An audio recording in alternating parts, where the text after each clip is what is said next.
Hawks without Steph. Jimmy will be leading the charge with golden hair. Oh. First quarter, Hawks up 6. Dyson Daniels with the steal from Draymond. Finishes with an acrobatic layup here. He's been incredible after leaving New Orleans. New lease on life. He's ecstatic out there. 200 steals, over 200 steals this year. Now, Steve Kerr's not going to be happy about that. Trae Young gets the ball. They swing it. Yes. Hawks hit the Can we bucket. count the steps? Yeah. All the way to Marietta. 1, 2, 6 steps. 3. Wow.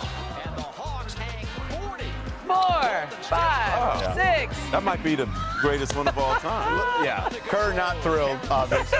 LeVert gets the bucket, though, in the end. Fourth quarter, Trae misses the 3. Brandon Pajemski gets the board. The kick ahead to Jimmy for the layup. Think those guys got out in Atlanta the night before? Maybe. In the middle of B. All right, this time another steal, Moody. Another leak out by Jimmy in the jam. Butler with 25. Hawks up 8. Young They made this close. will drive here. Floater.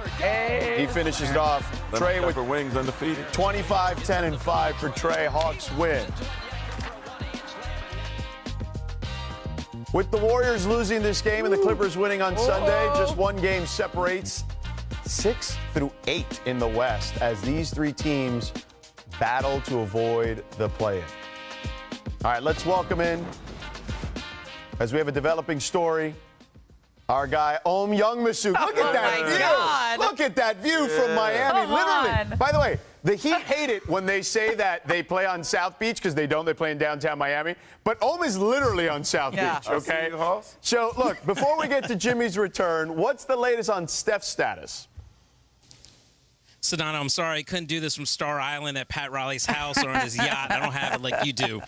But I did get to watch Steph Curry today in a little bit after practice. Now, they didn't scrimmage today. You did hear a lot of yelling and shouting out of the gym, which is something you don't normally hear from Warriors practices, so they seem pretty amped up. Steph did some shooting. Steve Kerr said he looked good moving. He made a lot of shots. And then he got in an individual workout after the practice that was closed to the media. He has been upgraded to questionable for tomorrow. They will see how his body responds and maybe see how he feels after his pregame warm-up. I got to tell you guys, he looked pretty good in the little that we saw after practice. He is definitely trending in the right direction to return for tomorrow night. Okay, sounds good, We appreciate it, buddy. Don't go too far because we got to talk to you a little more in just a moment. But speaking of the Heat, they came into this weekend on the worst losing streak since 2008. All right, now here come the Charlotte Hornets, and LaMelo looking to play spoiler. Andrew Wiggins, a big night for him. And here's Andrew Wiggins, Euro. Heat up 6. Wiggins again.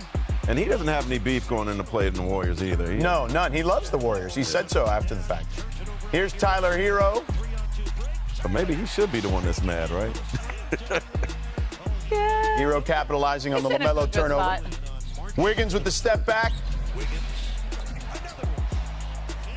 Is that a career high? And when he's good, he looks like he could just be an all-star. Let's hear from the best thing about that is we've been so engulfed in our situation right now that, if I were to be up here and say I haven't really noticed the schedule, everybody would roll their eyes.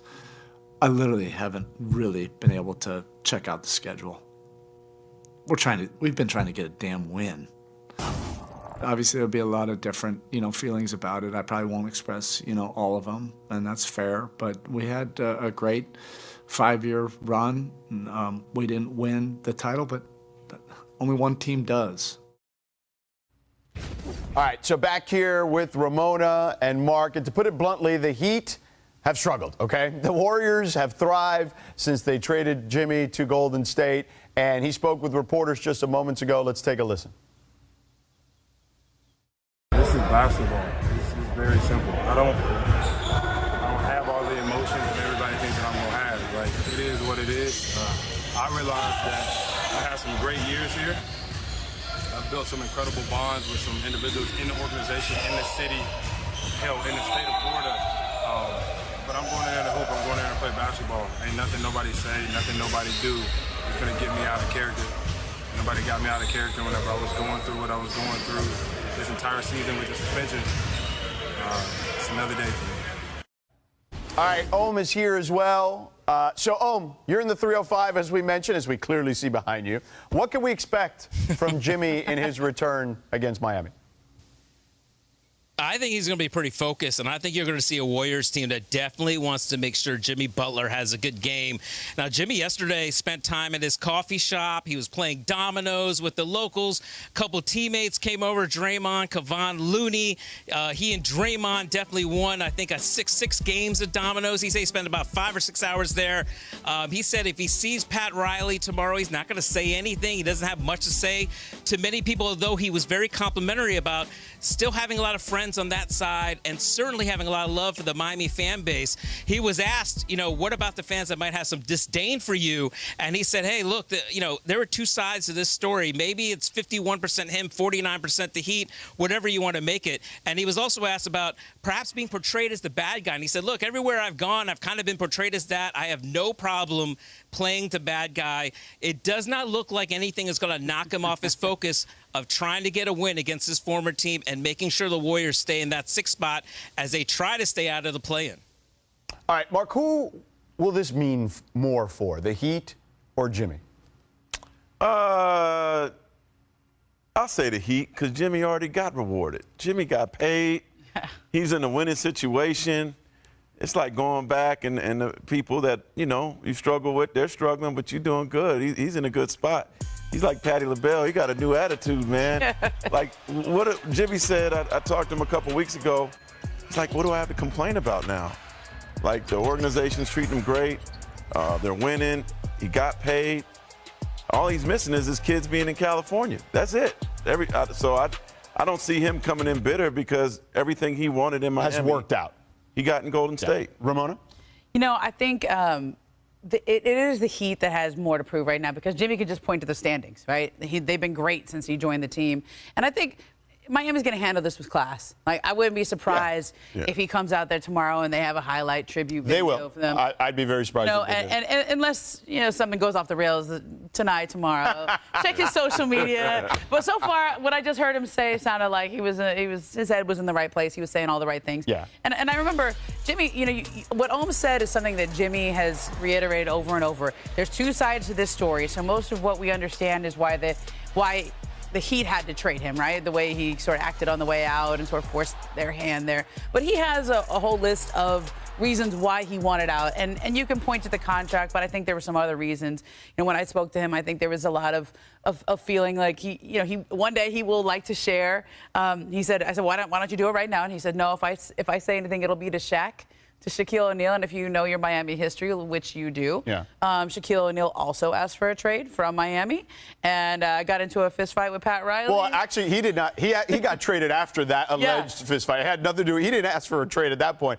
The story was Uncle Jerome told Shaq, I think we're done here. Yeah, I think we're done here. Yeah. So, I think, there's some bad blood there. But right now, Jimmy's been great in Golden State. Everything for him is gravy after that. By the way, this is not, in regards to Miami, this is not LeBron coming back after winning 2 titles, where they absolutely wanted to win that first game against LeBron. I think when he had a meeting with Pat Riley, and he kind of alluded to it in practice today, almost there, if he could respond to it, he's basically like, when he had that meeting, post-season meeting, no contract, you could tell his role was going to change. I know the role part was really big to him, especially at this stage of his career.